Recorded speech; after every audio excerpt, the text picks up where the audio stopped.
So hello everyone, Assalamu alaikum. Welcome back to our new vlogs, and this is the last episode of Thailand tour. So আজকে আমরা যাচ্ছি হচ্ছে Krabi থেকে Bangkok হয়ে Pattaya, এবং Pattaya থেকে আবার এগেন আমরা ব্যাংককে ব্যাক করব। সো ওভারঅল সব কিছুই আমরা প্যাকেজ ওয়াইজ আমরা আজকের এই ভিডিওতেই তুলে ধরার ট্রাই করেছি। সো আমাদেরকে পিক আপ করার জন্য আমাদের মাইক্রোবাস আমাদের কাছে এসেছিলো হচ্ছিলো 7 AM এবং আমাদের ফ্লাইট ছিল হচ্ছিলো 9:30 AM from Krabi international airport two Bangkok সুবর্ণভূমি, এবং ব্যাংকক হয়ে আমরা আজকে যাব পাতায়াতে। সো ব্যাংকক থেকে আমাদেরকে পিক করবে আরেকটা কার, বাই কারে আমরা যাব, যেখানে আসলে ডিস্টেন্স ব্যাংকক থেকে হলো পাতায়া সিটির ডিস্টেন্সটা হচ্ছিলো 2 ঘন্টার মতো টাইম লাগবে। এবং সেক্ষেত্রে যদি স্পিডের যেটা হচ্ছে ক্যালকুলেশন যদি থাকে হচ্ছিলো 130 to 140-তে যদি চলে, সেক্ষেত্রে 2 আওয়ার্স লাগবেই। সো আমাদের জার্নি স্টার্ট, এবং আমরা যেহেতু আপনাদেরকে দেখাচ্ছি যে আমরা এখন আছি হচ্ছে ব্যাংকক থেকে যে বাই কারে আমরা আসলে রওনা দিলাম পাতার উদ্দেশ্যে, এবং কিছুক্ষণ পরে আমরা পাতায়াতে পৌঁছে যাই। এবং পাতায়াতে আমরা যেই হোটেলে উঠি সেটা হচ্ছে ওয়েলকাম প্লাজা হোটেল, যেটা হচ্ছে 1990s-এর একটা হোটেল, এবং ওই সময় এটা 5 স্টার হোটেল ছিল। বাট রাইট নাও আসলে অনেক ধরনের হোটেল হওয়ার কারণে এটার ভ্যালুটা একটু কমে গেছে। সো আমার আসলে প্রিভিয়াসলি যেহেতু বুকটা এখানে দিয়েছিলাম, সো এখানে আমরা উঠেছি, এবং আমরা জাস্ট আমাদের ব্যাগেজ সব কিছু আমরা এখানে রেখেই আমরা বের হয়ে পড়লাম হচ্ছে লাঞ্চের উদ্দেশ্যে।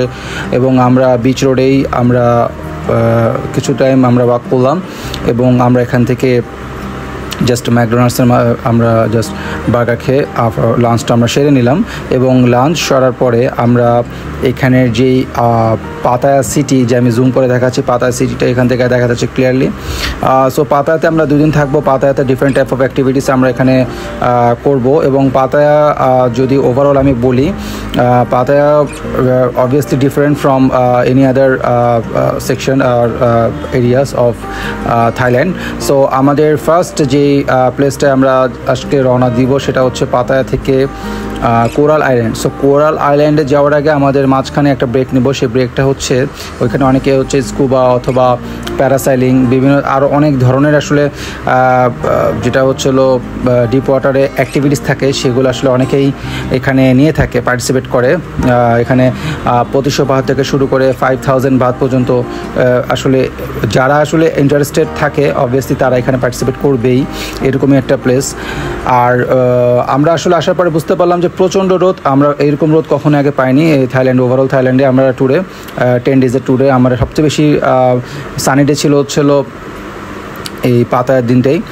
সো পাতায়াতে যখন আমরা স্টে করি, সো পাতায়াতে আমাদের এখন যে প্লেসটা আমরা দেখাচ্ছি এটা হচ্ছিলো ঘাট। এই ঘাট থেকে মেনলি আমাদেরকে স্পিড বোটের মাধ্যমে আমরা যাব হচ্ছে coral island. So coral island হচ্ছে এখান থেকে আবার হলো দেখা যায় 45 মিনিটসের মতো একটা ডিস্টেন্স থাকে, একটু এদিক সেদিক হবে কম বেশি, আমার এক্স্যাক্ট যেটা মনে পড়ছে না, বাট আমি 45 মিনিটস অ্যারাউন্ড বললাম। সো আমরা এখানে টিম বাই টিম আমরা সবাই আসলে এখানে একটা বোটে উঠে গেলাম। সো একটা বোটে সম্ভবত 16 জন করে বসতে পারে, 16 থেকে 20 জন। সো আমি যেটা বলছিলাম যে ফার্স্টে আমরা যাব হচ্ছে প্যারাসাইলিং বা যে বিভিন্ন ধরনের অ্যাক্টিভিটিসগুলো থাকে সেখানে আগে আমরা কিছুক্ষণ টাইম স্পেন্ড করব, দেন হচ্ছে আমরা যাব হচ্ছে কোরাল আইল্যান্ডে। সো স্পিড বোটে ওঠার ক্ষেত্রে একটা মাস্ট একটা যেটা হচ্ছিলো সাজেশন থাকবে, যেহেতু অনেকে সুইমিংয়ের যদি ইস্যু থেকে থাকে আপনারা লাইফ জ্যাকেটগুলো ম্যান্ডেটরি, এটা আপনারা পরে নেবেন। সো দ্যাট হচ্ছিলো কোনো ধরনের ইনসিডেন্ট যাতে না ঘটে, কারণ এরকম অনেক সময় হতে পারে দেখা যাবে হচ্ছিলো এরকম লাইফের রিস্ক নিয়ে কোনো লাভ নেই। আর যদি কারো ইন্টারেস্টেড থাকে যে হচ্ছিলো আপনার প্যারাসেলিং করবেন, তাহলে আপনার 500 বাত অথবা হচ্ছিলো 800 বাত দিয়ে অথবা 1000 অথবা 2000 একটা প্যাকেজ আপনারা নিয়ে নিতে পারেন। অনেকগুলো 2-3 অ্যাক্টিভিটিস একসাথে আপনারা এখানে করতে পারবেন। So skip for of this part, যে আমরা হচ্ছিলো প্যারাসেলিংয়ে যে পার্টটা, এখান থেকে আমরা আবার চলে গেলাম হচ্ছে পরবর্তীতে যে আমাদের ফাইনাল যেটা হচ্ছে আমাদের আজকের যে গন্তব্য সেটা হচ্ছে কোরাল আইল্যান্ড। সো কোরাল আইল্যান্ডে আমরা মেনলি হচ্ছে এখানে সুইমের জন্য নামি, এবং এখানে আমরা 1 hour 40 মিনিটস আর 20 মিনিটস আমরা এখন আসলে সুইম করি। এবং এই আইল্যান্ডটা আসলে বেস্ট সুইমের জন্য, কারণ হচ্ছে ওভারঅল আমাদের যে বাংলাদেশের কক্সবাজারে যে ফিলটা দেয় এটা একদমই similar to Cox's Bazar, just like এখানে অবভিয়াসলি পানির ডিফারেন্স তো থাকবেই। আর এখানে যদি কেউ মনে করেন যে আপনারা যে থাইল্যান্ডে এসে আপনারা ডিরেক্টলি ব্যাংককে না উঠে আপনারা পাতায়াতে এসে জাস্ট ব্যাংকক হয়ে পাতায়াতে অবভিয়াসলি পাতায় এসে আপনারা যদি কোরাল আইল্যান্ডে ডিরেক্ট আসতে চান তাহলে মানে যে কোনো ধরনের আপনার ফ্যাসিলিটি আপনি এখানে পাবেন। কারণ কি আমি বলি যে এখানে সব ধরনের হোটেল থেকে শুরু করে ট্রান্সপোর্টেশন ফ্যাসিলিটি খুবই খুবই ভালো। সো অনেকে যায় যে আমি কোরাল আইল্যান্ডে থাকবো ব্যাংকক সিটিতে না থেকে, দ্যাটস ফাইন। আপনারা তাহলে ব্যাংকক সিটিতে না থেকে পাতায় তো আপনার সেন্টার পাতায় সিটিতে না থেকে আপনি একদম এসে পড়লেন হচ্ছে কোরাল আইল্যান্ডে। এখানে আপনি ইজিলি টাইম স্পেন্ড করতে পারবেন এবং এখানে হিউজ অ্যাক্টিভিটিস আছে সেটা আপনারা এখান থেকে নিতে পারবেন। সো আমরা হচ্ছিলো ব্যাংককের যেটা হচ্ছিলো কোরাল আইল্যান্ড থেকে আমরা ব্যাক করি ব্যাংককে, পাতায়াতে আসার পরে পাতায় যে বিচ রোড সেটা আমি রাতের যে ভিউটা সেটা আমি একটু তুলে ধরার ট্রাই করেছি। এটা অনেক ধরনের এখানে আসলে যেই সব ধরনের যেহেতু বিভিন্ন ধরনের মানুষ আসলে একটা জায়গায় এখানে ট্যুরিস্ট একটা স্পট। সো রাত 8টা-9টা এখানে কোনো স্পেসিফিক টাইম এটা ম্যাটার করে না, যে কোনো টাইমে আপনি থাইল্যান্ড বা পাতায় হোক বা যে কোনো সিটিতে হোক আপনি এনজয় করতে পারবেন, আপনি বের হতে পারবেন। এখানে সবসময় একটা এন্টারটেইন একটা মানে ভাইব থাকে অলওয়েজ। সো যেটা আমরা করলাম যে কিছুক্ষণ টাইম আমরা হাঁটাহাঁটি করার পরে আমরা আবার হোটেলে ব্যাক করি এবং আমরা পাতায় থেকে যখন ব্যাংককে আসি তখন আমরা ফার্স্ট যে হোটেলটা উঠি সেটা হচ্ছে আনায়া নানা, যেটা আপনি মাত্র দেখলেন। সো আনায়া নানাটা হচ্ছিল সুকুমভিত, যেটা হচ্ছে ব্যাংককের বিভিন্ন পয়েন্ট থেকে যেখান থেকে আপনারা বিভিন্ন সময় মলগুলো মানে শপিং মল বা হচ্ছিল মার্কেটটাকে অনেক সময় মানুষ প্রাধান্য দেয়। সো আনায়া নানা যে পয়েন্টটা বা নানা পয়েন্ট এটা আপনারা ইজিলি সার্চ করলে পাবেন যে নানা থেকে হচ্ছিল সবচেয়ে ভালো ভালো যেই বিগ সি থেকে শুরু করে সব বেস্ট মলগুলো আসলে আশেপাশে যে এমকেটি সেন্টার, তারপরে হচ্ছিল অনেক আসলে মল আছে যেটা এক্স্যাক্টলি আমার নাম এখন মনে পড়ছে না, সেগুলো আপনারা কিন্তু এই ওয়েতেই সবচেয়ে বেশি মানে এই পয়েন্টটা সবচেয়ে বেস্ট। সো আমরা এখান থেকে যে বোট সিস্টেমটা এখানে বোট সিস্টেম আমরা বোটের মাধ্যমে নিয়ে যেহেতু হচ্ছিল ট্রাফিক অনেক বেশি সুকুমভিতে, সো আমরা ট্রাফিক এড়ানোর জন্য আসলে বোটটা নিই এবং সেখানে আমরা বোটের মাধ্যমে আমরা বিভিন্ন মলগুলো বা বিভিন্ন সুপার শপ হোয়াট এভার সেখানে আমরা ভিজিট করি। আর হচ্ছিল ওভারঅল আমি থাইল্যান্ড ট্যুরের মধ্যে সবচেয়ে বেস্ট ম্যাঙ্গো স্টিকি রাইস আমি বলবো সেটা হচ্ছে এক্স্যাক্ট এই লোকেশনটা, এই যে লোকেশনটা আমি দেখাচ্ছি সেটা হচ্ছে একটা খুব নামকরা একটা শপিং মলের পাশেই। এখানের যে টেস্ট এটা মাত্র 60 না 70 বাতে আপনারা ম্যাঙ্গো স্টিকি রাইস পাচ্ছেন। এবং আমি পরবর্তীতে যখন বাংলাদেশে ব্যাক করি এবং আমি জানতে পারি যে এটাই হচ্ছে সবচেয়ে best mango sticky rice in Bangkok, মানে থাইল্যান্ডের ব্যাংককে সবচেয়ে ভালো ম্যাঙ্গো স্টিকি রাইস এটাই। কারণ আমি ম্যাঙ্গো স্টিকি রাইস আমরা আগেও ট্রাই করেছি ওভারঅল থাইল্যান্ডের বিভিন্ন প্লেসগুলোতে, ক্রাবি, তারপরে হচ্ছে পাতায়া, তারপরে প্রিভিয়াসলি ফিফি। সো এটা হচ্ছে সবচেয়ে বেস্ট, একদম রিকমেন্ডেশন থাকবে।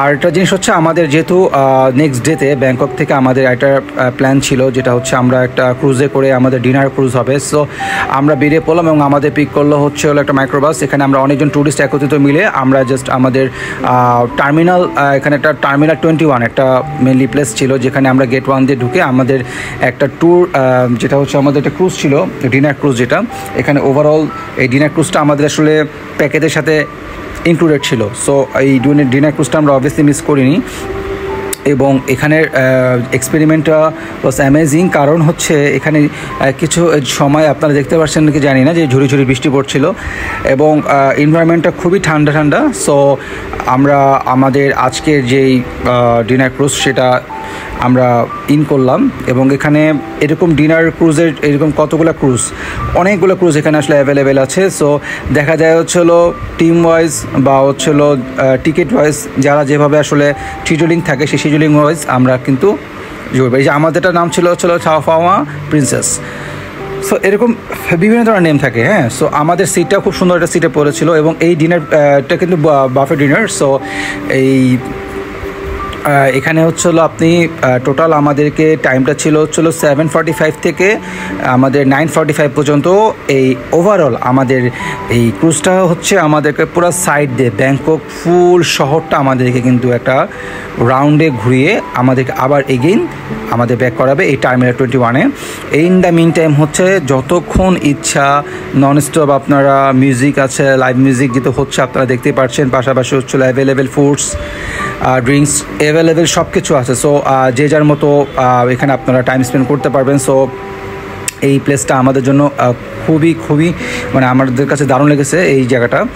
এবং আমি যদি বলি সংক্ষেপে যে ব্যাংককের আপনাদের যদি মোস্ট ভিজিটেড যে প্লেসগুলো এগুলোর মধ্যে আপনারা যেখানে যান, আসলে ব্যাংকক তো একটা এখানে খুব আমাদের যেরকম ঢাকা যেমন গুলশান বনার যেমন খুব বিজি শহর, ব্যাংককটা অনেকটা এরকমই, আহামরি আসলে ডিফারেন্সটা নেই। বাট এখানে একটা জিনিস খেয়াল রাখবেন যে হচ্ছে থাইল্যান্ডে আসলে ব্যাংককে যদি আপনারা আসেন তাহলে টার্মিনাল 21 বা এই ডিনার ক্রুজের যে প্যাকেজটা এটা আপনারা নিতে পারেন। যদি আপনারা পার্সোনালি নেন সেক্ষেত্রে আপনাদের খরচ পড়বে 3000 বাত থেকে 3500 বাত, এরকমই একটা খরচ পড়বে। বাংলাদেশি টাকায় বেশ টাকা পড়ে যাবে আসলে। আমি যদি তাও ক্যালকুলেশন করি, একটু জাস্ট শর্টে বলে দিচ্ছি, তাহলে হচ্ছে সাপোজ আমি যদি 3000 বলি তাহলে আপনাদের কস্ট পড়ছে বাংলাদেশি টাকা 11,000 টাকার মতো। সো এখানে আপনাদের ডেজার্ট আইটেমগুলো মার্ভেলাস ছিল। আমি বলবো ওভারঅল এখানে পাঞ্জাবি আইটেম, এখানে ফ্রেঞ্চ থেকে শুরু করে এখানে সব ধরনের ক্যাটাগরি ওয়াইজ বুফে ছিল, যার কারণে হচ্ছিল যেভাবে আসলে যেহেতু অনেক ধরনের মানুষ কালচার অনেক ডিফারেন্স সেগমেন্ট থাকবে, সো সেগমেন্ট ওয়াইজ এখানে ডিভাইড করা ছিল। সো রাতে ঝিরিঝিরি বৃষ্টি পড়ছে, এর পাশাপাশি আমরা দুজন মিলে এনজয় করছি এবং মানুষও যার যার মতো সবাই এনজয় করছে। এখানে আমরা কিছুক্ষণ টাইম আমরা স্পেন্ড করি, একটু শিপের সামনের দিকটা আমরা একটু আসি। এবং রাতের যে ভিউ, ব্যাংককের আমি রিসেন্টলি দেখলাম যে ওয়ার্ল্ডের বিশেষ করে হচ্ছিলো ব্যাংকক সিটি হচ্ছিলো এখন মনে হয় র্যাঙ্কে 1 যে লাইটিংয়ের দিক থেকে ওভারঅল মানে খুবই টাচ করবে আপনাকে, খুবই ভালো লাগবে। Environment was amazing. এবং আপনারা আমি বলবো যে ছোটো করে যদি হয় কখনো যদি এরকম টাইম পান তাহলে অবভিয়াসলি এখানে আসবেন। সো দেখতে দেখতে আমাদের হচ্ছিলো থাইল্যান্ডের ট্যুর শেষ হয়ে গেল। আমরা আজকে চলে যাচ্ছি হচ্ছিলো একদম সকাল উঠে আমাদের 7টা বাজে আমাদেরকে পিক করলো আমাদের গাড়ি, এবং গাড়ি করে আমরা যাবো হচ্ছিলো ডিরেক্ট হচ্ছিলো সুবর্ণভূমি এয়ারপোর্টে, এবং সেখান থেকে আজকে আমাদের ফ্লাইট হচ্ছিলো 10টা বাজে। So thank you very much. সবসময় আমাদের পাশে থাকবেন, আমাদেরকে সাপোর্ট করবেন। আর থাইল্যান্ডের কোনো কিছু নিয়ে যদি কোনো কোশ্চেন থাকে অবভিয়াসলি আমাকে ইনবক্স করতে পারেন। আর আমি বলবো হচ্ছিলো এই সুবর্ণভূমি এয়ারপোর্টে যারা আসবেন একটু টাইম স্পেন্ড করবেন একটু আগে আসলে, কারণ ওয়ান অফ দ্য বেস্ট আমার দেখায় হচ্ছিলো সুন্দর একটা এয়ারপোর্ট। সো আমরা উঠে গেলাম, আমাদের প্লেনের যাত্রা শুরু হয়ে গেলো এবং আমাদের প্লেনটা ছিল আজকে US Bangla again. So US Bangla আমাদের যখন আমরা থাইল্যান্ডে যাই সেই আমাদের যেটা বলবো এক্সপিরিয়েন্স খুব একটা ভালো ছিল না, বাট আসার সময় খুব ভালো লেগেছে। So thank you very much, thank you. এবং আমাদের সাথে এর পরবর্তীতে আমরা আরও কিছু ভিডিও নিয়ে আসবো, যেটা হয়তো আপনাদের সাথে আমাদের দেখা হবে বাংলাদেশের বিভিন্ন ব্লগসে। টিল দেন ভালো থাকবেন, সুস্থ থাকবেন। থ্যাংক ইউ, আসসালামু আলাইকুম।